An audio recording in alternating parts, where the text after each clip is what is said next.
The root that forms from the radicle grows into the ground. That part grows from inside the seeds towards the soil is called as a radicle. And the part that grows above the soil is called the plumule.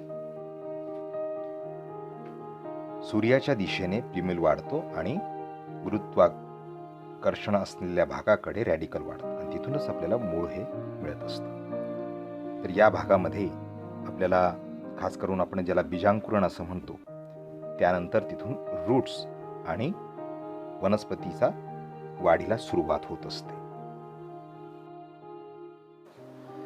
तर आपण आता रूट्सची रचना जमिनीच्या दिशेने कशा पद्धतीची असते हे थोडक्यात एका चित्राने समजून घेऊया. या चित्रामध्ये आपल्याला दिसेल की रूट कॅप आहे, तळाला बघा. त्यानंतर रूटचं टीप आहे, रूट हेअर्स आहेत, प्रायमरी रूट आहे, सेकंडरी रूट आहे. आता हे एक एक एक एक आपण थोडक्यात समजून घेऊ.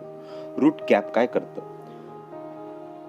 जमिनीच्या खोलवर जाण्यासाठी जेव्हा खडकांमधून किंवा मातीमधून ती दिशा शोधून त्या ठिकाणी ती कॅप जी असेल ती रोवली जाते आणि ती त्याच्यातून मार्ग काढण्याचा प्रयत्न करत असते. आणि मग जिथे पाणी असेल, जिथे त्या पाण्यातून खनिजे असतील, ते शोषण्यासाठी ते तिथे ओपनिंग तयार करण्याचं काम करत असतं आणि टिपमध्ये ते आणून सोडलं जातं. रूटचे टिप जे आहेत हे अत्यंत मऊ आणि त्या टोकाला हे असतात की मुलायम स्वरूपातले असतात. तिथे अत्यंत सूक्ष्म पेशी असतात. ते काय करतात? ते वरच्या दिशेला पाणी पाठवण्याचा प्रयत्न करतात. रूट हेअर्सचा इथे असा संबंध नाही, पण मात्र तरीही त्या हेअर्सचा उपयोग हा पाणी शोषण्यासाठी केला जाऊ शकतो असा याच्यामध्ये अर्थ आहे.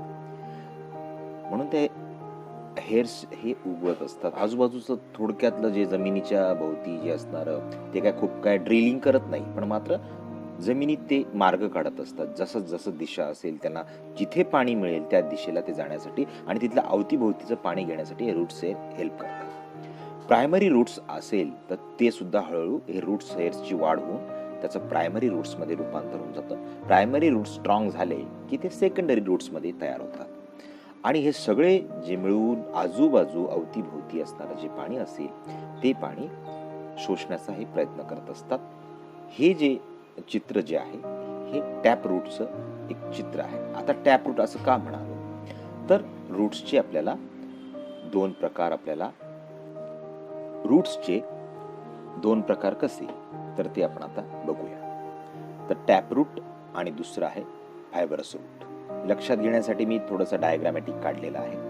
तुम्ही हे पाहू शकतात, समजून घेऊ शकतात की रूट्स ज्याची आपण आता थोडक्यात माहिती समजून घेतली, रूट्स काय आहेत आणि त्याचे दोन प्रकार, मुख्य प्रकार कोणते आहेत ते आपण समजून घेतले. म्हणजे ते आता त्या दिशेने जातोय. तर तुम्ही कधीतरी टॅपरूट हा शब्द ऐकला आहे की नाही माहीत नाही, परंतु आता टॅपरूट हे आपल्या अवतीभोवती बऱ्याच भागांमध्ये आपल्याला दिसून येतं.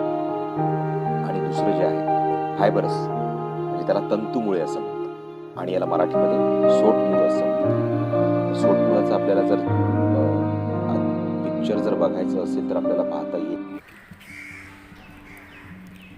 याला टॅपरूट असं म्हणतो आपण. आपल्या पुस्तकामध्ये सुद्धा याची रचना दिली आहे. मी जेव्हा तुम्हाला समजून सांगितलं होतं बघा, या ठिकाणी कसे छोटे छोटे अत्यंत रूट हेअर्स जे आहेत ते वर्क करतात आणि हे पाण्यात जर अटकीत होतं तर आपल्याला ते दिसता येईल आणि हे जमिनीत जाण्याचा प्रयत्न करत असतात. मातीमध्ये रोवताना ते या पद्धतीने हळूहळू वाढायला सुरुवात होते आणि मग यांची रचना तुम्ही जर बघाल तर या रूट्सचं काम जे आहे ते खास करून सपोर्ट देणे हे आहे. याला या ठिकाणी टीप आहे, टीप आणि त्याच्यातून पाणी जात असतं. टीपला म्हणजे रूटचं एक टीप प्रत्येकाला असतं. आपण जेव्हा त्याला मातीतून काढतो तेव्हा ह्या प्रत्येक कालांतराने हे रूट्स जे आहेत बाकीचे जे हेअर्स आहेत ते नंतर त्याचे ब्रँचेसच्या स्वरूपामध्ये बदलून जातात. This is the adventitious type of the roots, that is the gives the support to the tree by using this stem. बघा त्याला किती पद्धतीने त्याला तुम्हाला हे दिसणार की त्या रूटचं बघा ह्या इमारतीच्या भागामधून ते रूट्स कशा पद्धतीने बघा इकडून बाहेर निघून ते जागा शोधतात आणि ते असं अन्न शोधण्याचा प्रयत्न करत असतात. तर हेच आपल्याला याच्यावरून दिसतं. आणि त्याला जसजसा सपोर्ट मिळत जातं तर झाडाची ब्रँचेससुद्धा या ठिकाणी उगवलेले आपल्याला दिसून येतील. तर रूट्सचं हे सुद्धा एक आपल्याला उदाहरण आपल्याला म्हणता येईल बघा या पद्धतीने. म्हणून मोठमोठ्या झाडांची जी मुळे असतात ती इमारतीला धोकेदायक असतात. दिस इज द फायबरस रूट. नारळाच्या झाडाचं मी तुम्हाला एक उदाहरण दाखवलेलं की ते रूट्स कशा पद्धतीने जमिनीच्या आतमध्ये जातात आणि संपूर्ण वनस्पतीला हे स्टेम आहे.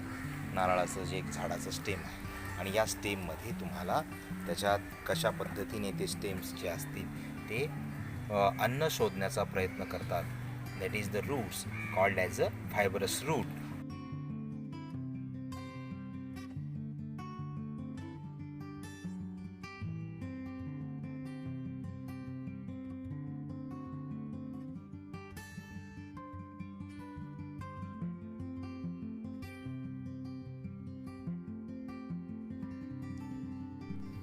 आता आपण फुलांच्या रचनेचा अभ्यास करूया. Flower, it is the reproductive part of the plant. तर या ठिकाणी तुम्हाला मी हिबिस्कस या प्लांटचं फ्लावर तुम्हाला दाखवतो आहे. जे पुस्तकात तुम्हाला दिलेलं आहे त्याच आकृतीवरून तुम्हाला मी हा भाग समजावून सांगतो. तर त्याचे मुख्य भाग असे आहेत: कॅलिक्स, कोरोला, अँड्रोसियम आणि गायनोसियम. आता या भागांच्या बाबतीत आपण थोडं समजून घेऊया. Flower may have a long or the short stock called pedicle. हा पेडिकलचा भाग आपल्याला इथे दिसतो.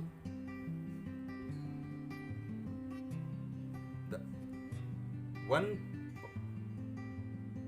part is attached to the stem and the other end of the pedicle is expanded and the swollen. हा जो आहे हा एका बाजूला निमुळता असतो आणि दुसरीकडे फुगीर स्वरूपाचा तो असतो. तर यामध्ये आपल्याला आतमध्ये पाकळ्या ह्या ज्या असतील ज्याला आपण पेटल्स असं म्हणतो ही ह्या दडलेल्या असतात आणि त्या भागांचा ते संरक्षण करत असतं. कॅलिक्स जे आपण या ग्रीन भागाला म्हणत असतो. In the birds the condition the petals are covered by the lip like parts called sepals. त्यांना आपण लिप सारख्या जे पानांसारखे दिसणारे जे भाग आहेत त्यांच्यामध्ये ते लपलेलं असतं. Which are the green in colour and they form the calyx. नंतरचा जो पार्ट आहे तो आहे जो रंगीत आपण म्हणतो याला आपण कोरोला असं म्हणत असतो. This is made up of the colourful parts of called petals.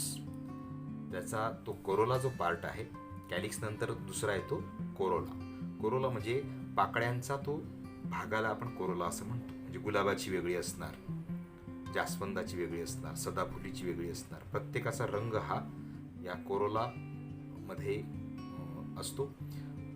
त्याचा आकार, शेप, कलर आणि स्मेल या 3 गोष्टी महत्त्वाच्या असतात आणि वेगवेगळ्या असतात प्रत्येक फुलांमध्ये. या पद्धतीने तुम्ही मोगरा, कण्हेर वगैरे ह्या जर फुलांची रचना पाहिली असेल तुम्हाला समजेल. त्यानंतर अँड्रोसियम ज्याला आपण म्हणतो, आपण पार्ट जो आहे त्याला अँड्रोसियम म्हटलं जात असतं. This is the male reproductive parts of the flower. It consist of the stamen.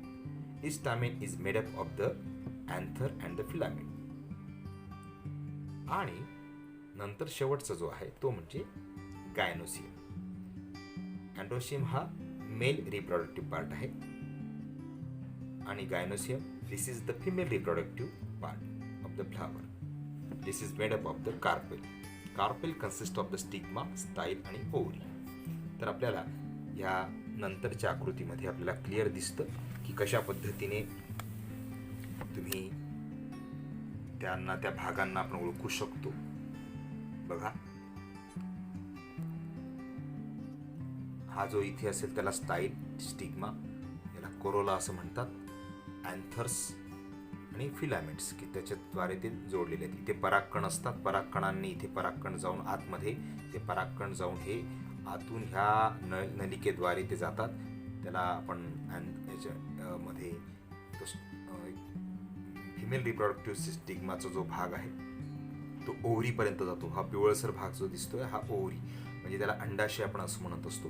आणि इथे त्यानंतर ज्यावेळेस हे परागकण इथे जातात तेव्हा याचं नंतर फलन क्रिया घडून येते, फर्टिलायझेशन.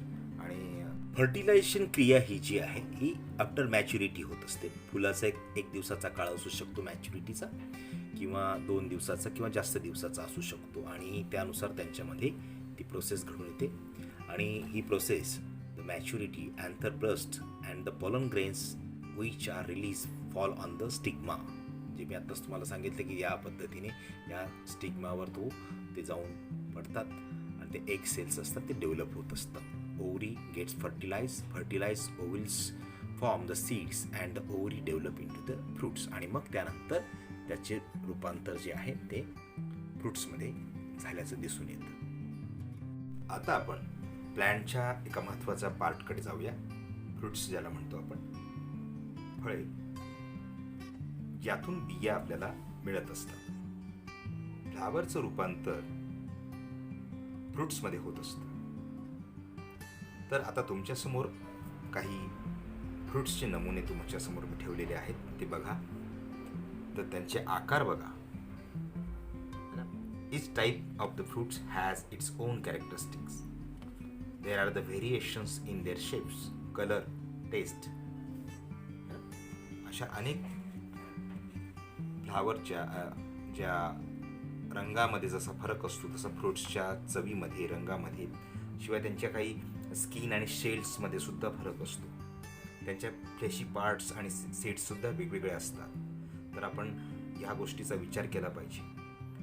मँगो आणि जॅकफ्रूटमध्ये फरक असतो. मँगोमध्ये एकच बी असते, तर जॅकफ्रूटमध्ये अनेक बियांचा समुच्चय तुम्हाला दिसून येतो. तसंच त्यांच्या बियांच्या बाबतीत जर म्हटलं तर तुम्ही मी मागच्या वेळेस सांगितलं की तुम्हाला मोनो आणि मोनोकॉटिलिडॉन्स आणि डायकॉटिलिडॉन्स, तर ह्या दोन्ही प्रकारांमध्ये तुम्हाला आता बघता येईल. तर आता ह्या ज्या तुमच्या समोर दिलेले आहेत जरी असले तरी तुमचे परिचित आहेत. आणि याच्यामध्ये तुम्हाला लक्षात येईल की हे मोनोकॉटिलिडॉन आहेत, यांचे 2 भाग होत नाही. मात्र तुम्हाला या वाटाण्याच्या बियांचे तुम्हाला 2 भाग करता येऊ शकतात. तर तो आपण इथे मुद्दा लक्षात घ्या.